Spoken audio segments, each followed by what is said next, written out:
before this chapter came out, if you would have told me that Prime All Might was going to show up and jump over buildings, fly through buildings to arrive to where Gigan and Shigaraki and everybody else is at, I would have believed you, but my eye would have been really wide. Like, it'd have been like, But I still would have believed you, because with everything that Horikoshi has done this arc, and with Eri in All Might's lap watching the television, I could have believed Prime All Might could have appeared.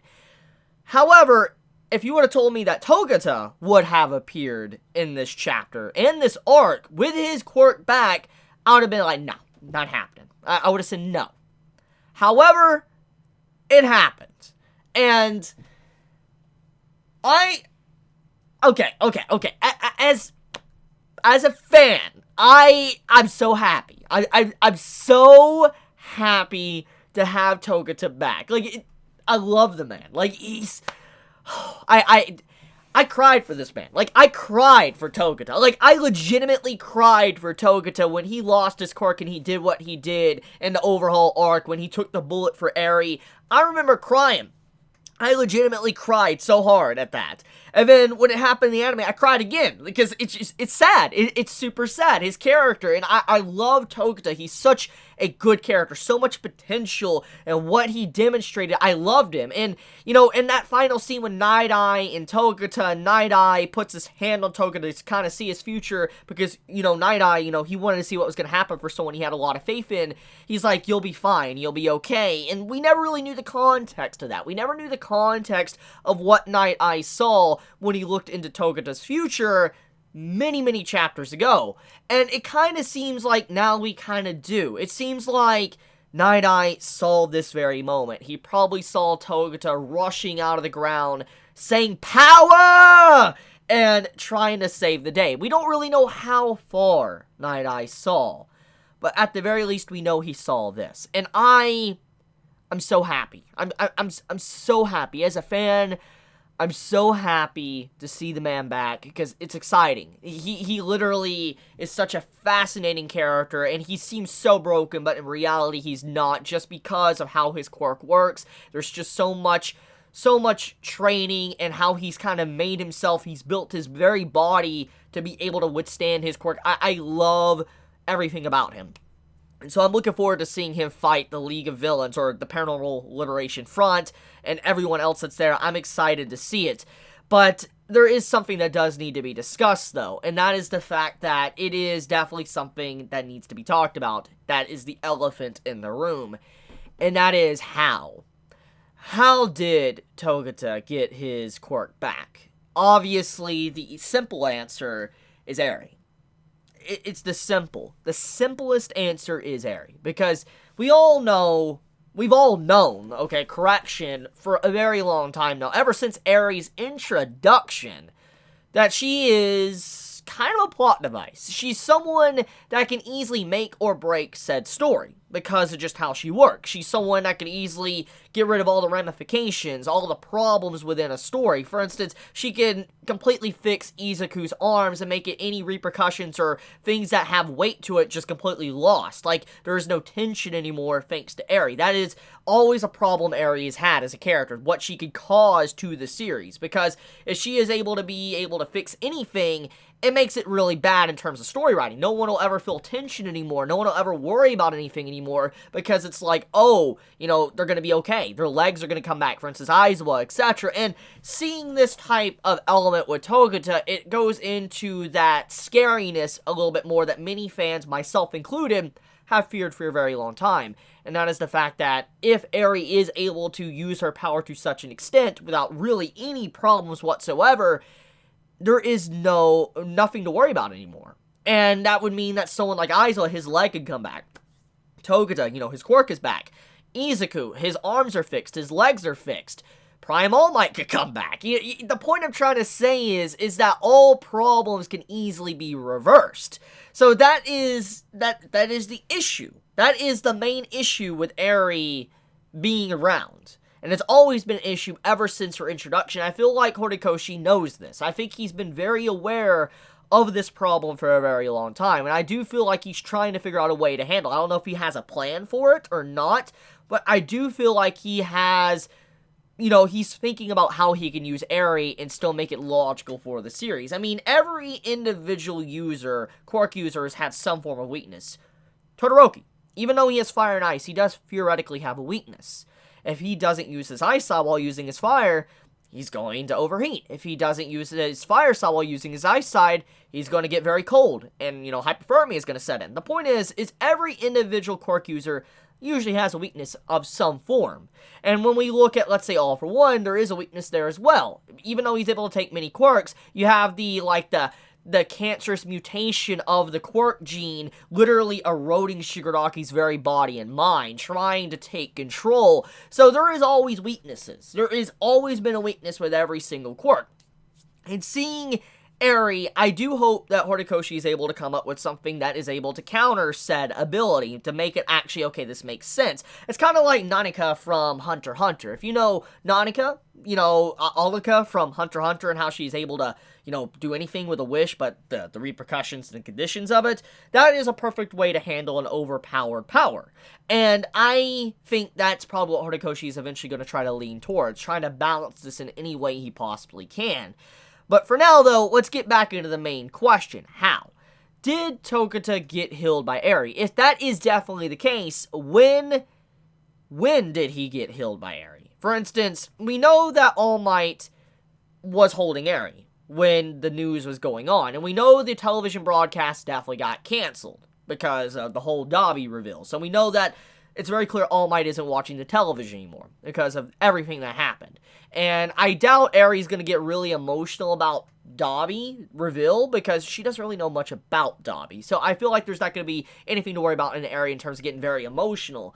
But I do think, though, that it makes you wonder, so did Eri do something to Togata in that moment, or was it prior? And if it was prior, why was nothing ever said? Why is this just coming out of left field right now? But also, another thing, if she is capable of that, once again, Prime All Might could pop up, because she can reverse him to the point to where he still has his quirk, and he can appear. Who knows? Maybe he still might pop up. However, I feel like there is another thing that people need to consider, and that is the quirk erasing bullet that Overhaul invented, what he created to use against the heroes. You see, when you really think about everything, Overhaul, he may have put a lot of money and time investment into those quirk erasing bullets, but let's be honest, he never probably had a lot of time to fully test them and how long the effects actually work. Like, he knows they were stronger than the normal bullets they were using that had Sun Eater lose his quirk for a few days. And we know that, Togata has lost his quirk for months now. It's been a while. We don't really know if Overhaul got to test the whole length of how long it takes for a quirk to come back. For all we know, he just extended the length of how long your quirk is lost. So what was maybe a few days might be like a half a year or a year. What I'm trying to say is that it could be the effects of the quirk erasing bullet running out, because they were never permanent in the first place, the original. So it makes you wonder maybe if the effect was just a little bit stronger and it was never perfected. Overhaul never really did get to fully finish his goal. He did get stopped before all of this came to a close. So it makes you wonder if the bullets weren't fully permanent. And eventually everything reset and Togata was back once again. That is the feeling I have. I don't really feel like it is Eri at this point. I don't feel like it is her. I do feel like she's still going to be a huge plot device in the future, but I don't think it's Eri this time. I could be wrong. I don't think it's her. I think it is just the bullet's effect running out. Now, another thing to kind of talk about is the fact that within this chapter, there's a lot of things to consider. Number one, the whole situation with Best Jeanist and Dabi and their dynamic and what this means for Dabi. I know I talked about this already, but it's still very important, especially within this chapter in Dabi's reaction to it. Best Jeanist being alive puts a hole in Dabi's entire broadcast. Basically, if Best Jeanist is alive, it adds a lot of skepticism to what they just watched. For instance, they can't fully believe him because Best Jeanist is alive. He isn't really dead. And Best Jeanist can easily say, no, he wasn't really dead, etc. He was faking it and all that. And that would easily make Dabi look really bad.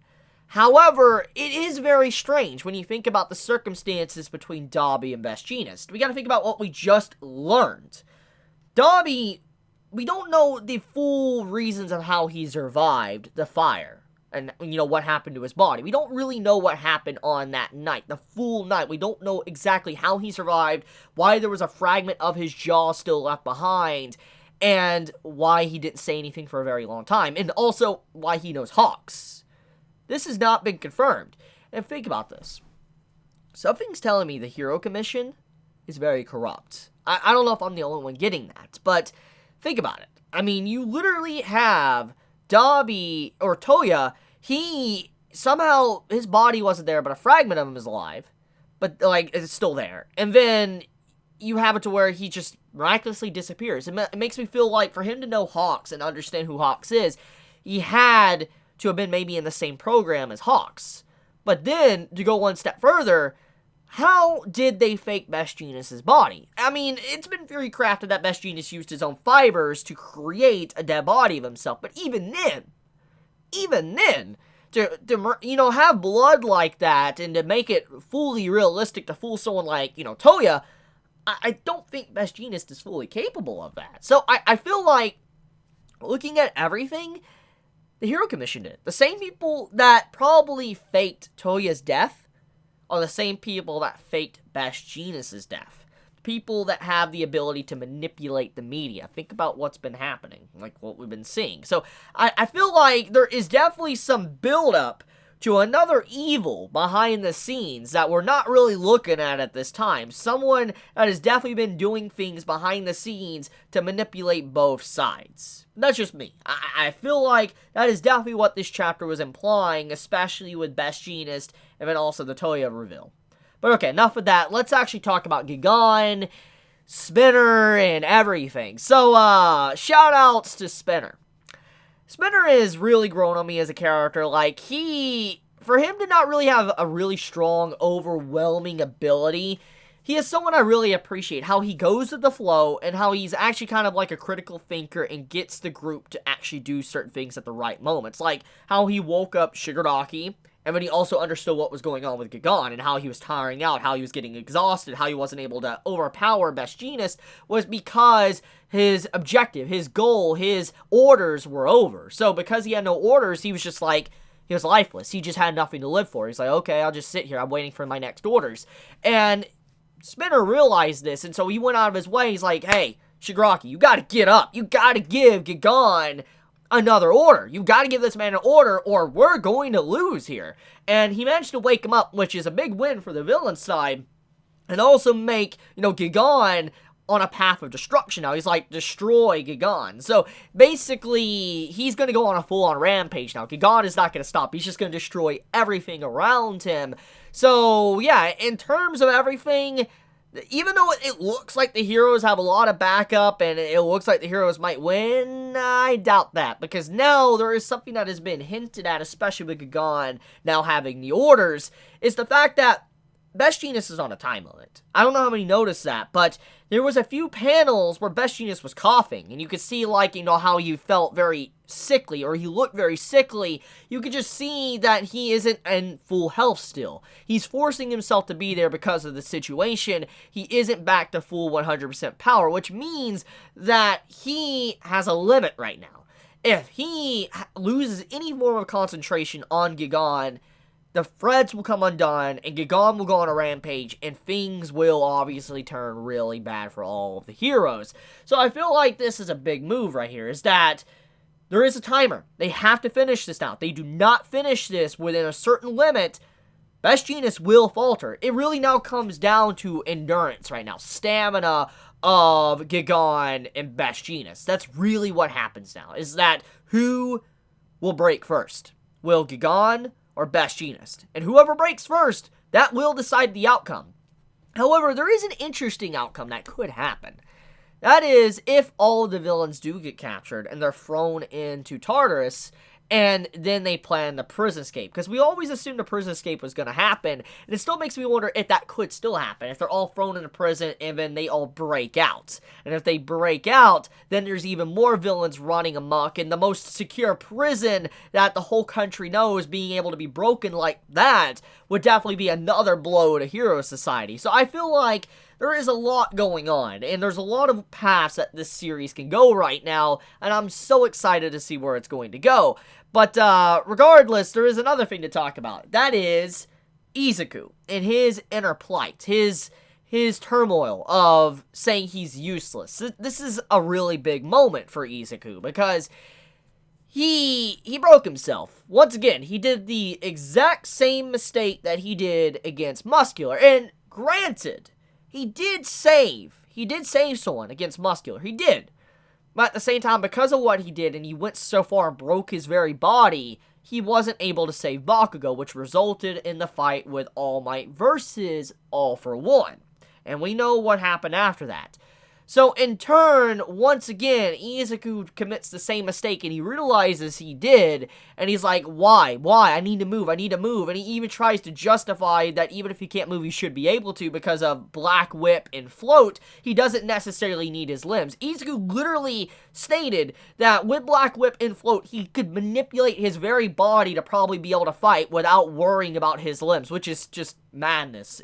It's absolute madness just to think about that. Like, imagine this man literally, his limbs flapping around, and he's just manipulating it with Black Whip to slam his arms that are just like, honestly, bones or something, because his arms just probably don't have form anymore. I just like, yeah, this man is absolutely crazy, but it's still the point, is that Izuku realizes that once again, he's going to probably be the good-for-nothing Deku, and he's really upset about that. And if anything bad happens at this point, he's really, really going to take that to heart. Like, if anyone truly does die at this point, and he's not able to do something, he's going to really feel it. And I feel like something really bad is going to happen. I know Gran Torino, he's in bad shape, but I still feel like there is something being set up for some major character growth for Izuku. I feel like someone is going to die. I really feel like Togata, Todoroki, someone's gonna die. Bakugo, I don't know. I have a feeling, because it's just like, when all of these pieces put together and all this just major tension going on, something bad is going to happen. It's only a matter of time, and I'm curious on who will die. But okay, anyways, let's see here, what else to talk about? I guess let's talk about, Toya and his flames. So, it's very brief, but I do like the paneling of, Toya, demonstrating his fire when he broke out of Best Jeanist's fibers that even Gigan himself couldn't, which is kind of ridiculous to think about.